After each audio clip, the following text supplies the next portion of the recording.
अब अपने अकाउंट को लॉग इन कर लेंगे, यहाँ पर 2025 लिखेंगे। तो इसका ऑफिशियल ईयर 1 जुलाई 2024 से 30 जून 2025 तक का है। कंटिन्यू के बटन के ऊपर क्लिक कर देंगे।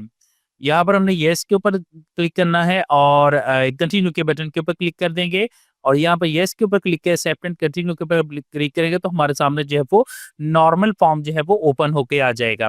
इसके बाद जाएंगे हम एग्रीकल्चर्स के अंदर और यहाँ पर देखें तो एग्रीकल्चर का जो है वो सेक्शन मौजूद है। आपने सिंपली तौर के ऊपर यहाँ पर एग्रीकल्चर के ऊपर क्लिक करना है। अब इसके अंदर थोड़ा-सा सेक्शन जो है और इसका तरीकाकार जो है वो उसको थोड़ा-सा चेंज कर दिया गया है। लास्टली ईयर में हमने देखा कि आपने सिंपली तौर के ऊपर जो है वो एग्रीकल्चर इनकम है उसको सिंपली तौर के ऊपर पुट अप कर देना है। लेकिन इस साल के अंदर थोड़ा-सा इन्होंने पैटर्न को चेंज किया है। कैसे किया है? अब इसको ऐड करने के लिए आपने सिंपली तौर के ऊपर जाना है ऐड के सेक्शंस के अंदर। सबसे पहले जो है वो जिस प्रॉपर्टी से आपको एग्रीकल्चर इनकम आ रही है उस प्रॉपर्टी को आपने यहाँ पे डिफाइन करना है उस प्रोविजंस को प्रोविंस को, तहसील को ताकि जो है वो आपको इस चीज़ के बारे में पता चल सके कि आपकी इनकम बेसिकली किस प्रॉपर्टी से आ रही है। फर्दर इसको आगे चल के मैं एक्सप्लेन करता हूँ। इसमें आप यहाँ पर जाएँगे और जिस भी आपका सूबा है उसको आप यहाँ से सिलेक्ट करेंगे। जैसे मैं पंजाब को कर देता हूँ। यहाँ पर आपने सूबा सिलेक्ट करना है कौन-सा है फॉर एग्ज़ाम्पल मैं यहाँ पर फैसलाबाद सिलेक्ट कर लेता हूँ। इसके अलावा किसी दीगर से भी अगर आपको आ रही है फॉर एग्ज़ाम्पल मैं यहाँ पर लिख देता हूँ टोपा टेक सिंह। यहाँ पर मैंने डिक्लेयर कर दिया कि यहाँ पर मुझे जो है वो 2 प्रॉपर्टीज़ जो हैं, वहाँ से जो है वो एग्रीकल्चर इनकम जो है वो आ रही है। यहाँ पर मैं सबमिट के बटन के ऊपर क्लिक कर दूँगा, यहाँ पर जो है वो टोटल इनकम एग्रीकल्चर से जो है वो कितनी आ रही है, वो हमने यहाँ पे लिखनी है। अब एग्रीकल्चर इनकम कौन-सी कंसीडर होगी, ऐसी कोई भी इनकम जो कि जिससे जो है वो एग्रीकल्चर जो है वो फैसिलिटीज़ के लिए यूज़ हो रही है। जैसा कि आपकी कोई ज़मीन है, उसके ऊपर आप कोई फसल उगा रहे हैं, कोई आपने जो है वो उसके ऊपर कोई भी बाग लगाया हुआ है या आपने जब उसको जो है वो ठेका के ऊपर दिया हुआ है, उससे आपको इनकम आ रही है तो वो एग्रीकल्चर इनकम होगी। इसके अंदर जब फॉर एग्ज़ाम्पली मैं लिख देता हूँ कि मैं जो है वो 15 लाख रुपया जो है वो मेरी इनकम जो है वो इसके ऊपर आ रही है। अब 2024 और 25 के अंदर जो है वो टैक्स एग्ज़ेम्प्टेड है। किसी किस्म का कोई भी टैक्स जो है वो एग्रीकल्चर इनकम के ऊपर नहीं है, जितनी भी है। तो यहाँ से हम इसको कॉपी करेंगे, ये टैक्स एग्जेम्प्टेड है, यहाँ पर हम टैक्स एग्जेम्प्टेड के अंदर इसको ऐड कर देंगे। यहाँ पर देखिए लिखा हुआ है amount subject to a normal tax return. ठीक है, अगर जो है वो आपकी कोई एग्रीकल्चर इनकम है उसके ऊपर आपने कोई शॉप बनाई हुई है या कोई सी भी दीगर काम के लिए जिसको एग्रीकल्चर के लिए जो है वो किसी फार्मिंग के लिए जो है वो यूज नहीं किया जा रहा है, उससे इनकम आ रही है तो वो यहाँ पर आपने नॉर्मल के अंदर जो है वो उसको डिक्लेयर करना है और उसके बाद जो है वो उसके ऊपर 6 लाख रुपए के ऊपर कोई टैक्स नहीं है, उससे ज्यादा जो है वो नॉर्मल स्लैब रेट के मुताबिक जो स्लैब रेट मौजूद है उसके अकॉर्डेंस जो है वो यहाँ पर टैक्स जो है वो चार्ज होगा। यहाँ पर जो है वो मैंने अपनी एग्रीकल्चर इनकम जो है वो इसको डिक्लेयर कर दिया हुआ है। अब यहाँ पर जो है वो अगर तो आप कोई दीगर जो है वो सोर्सेस से भी आ रही है तो आप उनको ऐड कर सकते हैं।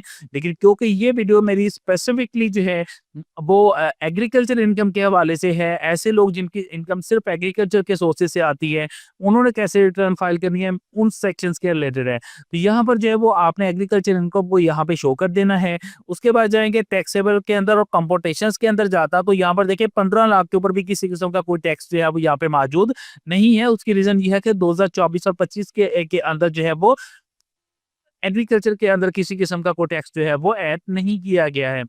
इसके अलावा जो है वो अगर कोई आपने फर्दर कोई टैक्सेस जो है वो अदा किए हुए हैं तो एडजस्टेबल टैक्सेस के अंदर जाके आप उनको एडजस्ट भी कर सकते हैं। फॉर एग्ज़ाम्पली कोई आपका मोबाइल फ़ोन है उसके ऊपर आपने टैक्स पे किया हुआ है तो यहाँ पर आप अपना मोबाइल फ़ोन नंबर लिखेंगे, ठीक है? और उसके बाद जो है वो किस नेटवर्क का है, वो यहाँ पे लिखेंगे और उसके बाद लिखने के बाद उसके ऊपर जितना आपने टैक्स अदा किया हुआ है, वो आप यहाँ पे ऐड कर देंगे। इसके अलावा कोई इंटरनेट बिल है उसका भी आप यहाँ पे ऐड कर सकते हैं। आपका इंटरनेट बिल है, उसका फ़ोन नंबर क्या है, वो यहाँ पे आपने ऐड कर देना है। उसके बाद जो है वो किस नेटवर्क का है, वो यहाँ पे आप लिख सकते हैं। उसके ऊपर अगर आपने कोई विथहोल्डिंग टैक्स पे किया हुआ है, तो वो आप जो है वो इसके ऊपर जो है वो यहाँ पे दर्ज कर सकते हैं। इसके अलावा और भी कोई टैक्सेस हैं, जो कि आपने कहीं पर पे किए हुए हैं, तो वो आप यहाँ पे उनको एडजस्ट कर सकते हैं। उसके बाद जाएँगे हम कॉम्पिटिशन्स के अंदर, आप यहाँ पे देखिए कोई टैक्स नहीं है और ये हमारा रिफंड के अंदर आ रहा है। तो यहाँ पर जो है वो अगर एग्रीकल्चर से आपकी सोर्स ऑफ इनकम आ रही है, तो आपने इनकम के हवाले से यहाँ तक रिटर्न फाइल करनी है। आगे आ जाते हैं हम वेल्थ स्टेटमेंट के अंदर। वैसा स्टेटमेंट के अंदर जाने के बाद हम रिकंसाइल ऑफ नेट एसेट्स के अंदर जाएँगे और क्योंकि जो है वो टैक्स जितनी भी एग्रीकल्चर इनकम है वो टैक्स एग्जेम्प्टेड है, तो हम उसको टैक्स एग्जेम्प्टेड के सेक्शन के अंदर लिख देंगे। यहाँ पर मैंने लिख दिया कि 15 लाख रुपया है, ठीक हो गया। उसके बाद जो है वो हमने सालाना एक्सपेंसेस कितने की है वो हम जाएँगे पर्सनल एक्सपेंसेस के अंदर।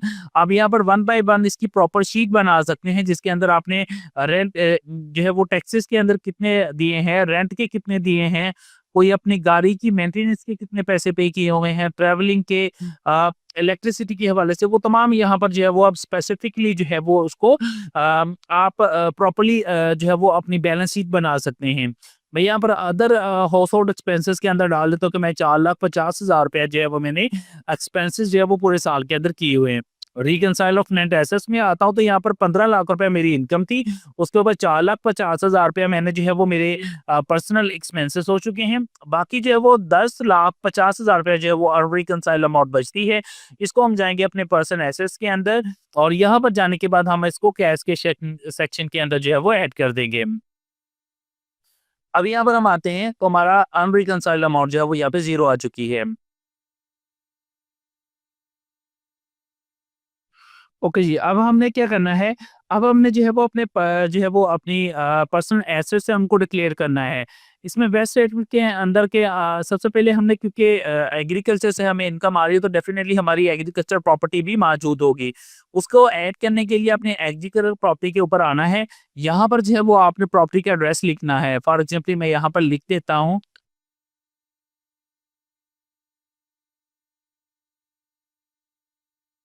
ठीक है, आपने जो है वो उसकी कंप्लीट डिटेल लिखनी है कि उसका स्क्वायर नंबर क्या है, ठीक है? उसके अलावा जो है उसका किला नंबर क्या है? इसके अलावा जो है उसकी खेवट कितनी है, कटौनी कितनी है, तो आपने त डिटेल लिखनी है। यहाँ पर भी आपने लिखना है कि कितनी रकबा है फॉर मेजरिंग। मैं लिख देता हूँ 18 कनाल, 15 मरले एंड 0 स्क्वायर फीट। तो आपने इस तरह से अपनी मुकम्मल डिटेल लिखनी है, उस बाद इसकी वैल्यू आप ऐड कर देंगे। फॉर एग्ज़ाम्पल मैं यहाँ पे ऐड कर देता हूँ कि इसकी मालिकियत 44 लाख रुपए है। उसके बाद जो है वो हमने देखें एक चीज़ आप गौर कीजिएगा कि हमने जब वेल्थ स्टेटमेंट के अंदर सॉरी अपनी एग्रीकल्चर इनकम के अंदर हमने इसको शो करवाया, तो हमने लिखा कि हमारी एक प्रॉपर्टी टोबा टेक्स के अंदर है, एक फैसलाबाद के अंदर है। तो डेफ़िनिटली जो है वो आपके पर्सनल जो है वो आपके एसेट्स के अंदर यहाँ पर ऐड होनी चाहिए वो, ठीक है? तो मैं यहाँ पर ऐड कर देता हूँ, चेक नंबर 15L ठीक है जी। मयरिंग 14 कनाल 3 मरला। इसमें भी आपने जो है वो मुकम्मल जो है वो इन्फॉर्मेशन लिखनी है, जो भी आपकी प्रॉपर्टी की डिस्क्रिप्शन मौजूद है। इसकी वैल्यू कितनी है वो यहाँ पे ऐड कर देंगे, फ़र्ज़ मैं यहाँ पे ऐड कर देता हूँ 25 लाख रुपए है। अब यहाँ पर देखिए कि हमने 2 प्रॉपर्टीज़ अपनी ऐड कर दी हैं। एक जो है वो यहाँ पर हमने ऐड कर दी है, मैं इसको यहाँ पर फर्दर लिख देता हूँ टोबा टेक्सी। यहाँ पर अब उसको पता चल गया है कि हमने जो अपनी एग्रीकल्चर इनकम शो की है, उसमें बताया कि हमें एक प्रॉपर्टी हमारी जो है वो टोबा टेक सिक्किम के अंदर है और दूसरी जो प्रॉपर्टी है हमारी वो फैसलाबाद के अंदर है। अब हमने जब अपनी वेल्थ स्टेटमेंट में शो किया तो उसको पता चल गया कि ये एग्रीकल्चर प्रॉपर्टीज 2 इसकी मौजूद हैं और इन प्रॉपर्टी से जो है वो इसको जो है वो इनकम जो है वो यहाँ पे आ रही है। इसके अलावा जो है वो अगर आपका कोई फर्दर आपके पास चीज़ें मौजूद हैं, कोई जानवर आपके पास मौजूद हैं, कितनी मालियत के हैं, वो यहाँ पर आप लिख सकते हैं, ठीक है? इसके अलावा जो है वो अगर आपका कोई बैंक अकाउंट है, आपने यहाँ पर बैंक अकाउंट ऐड करना चाहते हैं, आप यहाँ पे जाएँगे, अपना बैंक अकाउंट नंबर यहाँ पे ऐड करेंगे, किस जो है वो बैंक के अंदर और किस ब्रांच के अंदर है वो आप यहाँ पे लिखेंगे, उसमें क्लोजिंग बैलेंस आप यहाँ पे लिख देंगे। फॉर एग्ज़ाम्पल मैं लिख देता हूँ कि 3,30,000 रुपया मेरा जो है वो इस वक़्त क्लोजिंग बैलेंस है। क्लोजिंग बैलेंस वो आएगा जो कि आपका 30 जून तक का है।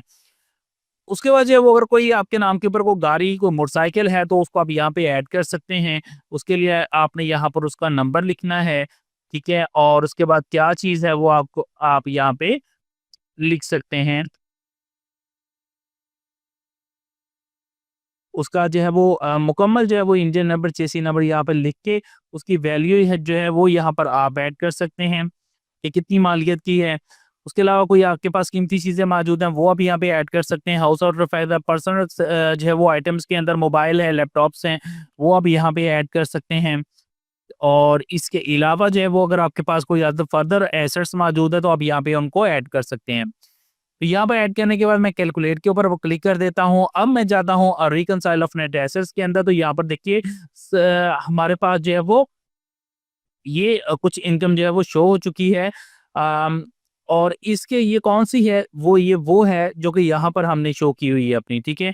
हमने यहाँ पर देखिए तो हमारे पास जो है वो ये यहाँ पर मैं एक सिफ़र ज़्यादा ऐड कर दिया है और यहाँ पर 44 लाख मैंने इसकी मालियत ऐड कर दी है। अब मैं जाता हूँ रिकंसाइल ऑफ नेट एसेट्स के अंदर, तो हमारे पास 83,55,000 रुपया जो है वो उसके एसेट्स आ गए। ये वो एसेट्स हैं जो कि हमने अपनी ये प्रॉपर्टीज़ ऐड की हैं। इसके अलावा अपने बैंक अकाउंट में कितने पैसे हैं वो शो किए हैं, अपने जानवर शो किए हैं। इसके अलावा ये जो मोटर व्हीकल शो की है अपनी, इसके अलावा कैश वगैरह, ये तमाम चीज़ें जितनी भी है इसको ऐड किया जाए, तो ये तकरीबन जो है वो हमारे पास जो हमारे एसेट्स बनते हैं ये 83,000 बनते हैं। अभी आपसे पूछ रहा है कि ये कहाँ से आए हैं, तो हम जाएँगे यहाँ पर नेट ऑफ प्रीवियस ईयर्स के अंदर इसको ऐड कर देंगे। कैलकुलेट के बटन के ऊपर क्लिक करेंगे तो यहाँ पर देखिए तो हमारी जो है वो अनरिकंसाइल्ड अमाउंट 0 आ गई है। अब हम इसको सेव करेंगे। सबमिट के बटन के ऊपर यहाँ पर एट्रीब्यूट में जाएँगे, हम एक यहाँ पर जो है वो अपना, ठीक है, वो यहाँ पर हम एक जो है वो अपना लाज़मी तौर के ऊपर अपना बिज़नेस सेक्टर लिखेंगे। आप अपने एग्रीकल्चर के हवाले से यहाँ पर सिलेक्ट कर सकते हैं, अदरवाइज़ अदर्स भी कर सकते हैं। सेव के बटन के ऊपर क्लिक करेंगे और सबमिट के बटन के ऊपर क्लिक करेंगे तो ये आपसे पिन कोड माँगेगा। आपने अपना पिन देना है तो आपकी टैक्स रिटर्न सबमिट हो जाएगी। अगर आपको अपना पिन याद नहीं है, यहाँ पे क्लोज़ करें, यहाँ पे जाएँ, चेंज पिन के ऊपर क्लिक करें। आप अपना 4 डिजिटल का अपना जो भी पिन रखना चाहते हैं, वो यहाँ पे पिन सेट करें। पिन आपका चेंज हो गया है, उसके बाद जाएँगे ड्राफ्ट के अंदर, एडिट के अंदर, और उसके बाद जो है वो सिंपली हम यहाँ पर जाके सबमिट के बटन के ऊपर क्लिक करेंगे, तो ये हमसे जो है वो इस हवाले से माँगेगा कि आप अपनी जो है वो पिन दर्ज करें। जैसे पिन दर्ज करेंगे तो आप के पास जो है आपकी जो टैक्स रिटर्न है वो सबमिट हो जाएगी। तो इस तरह से जो है वो आप अपनी टैक्स रिटर्न को फाइल कर सकते हैं। आई होप जो ये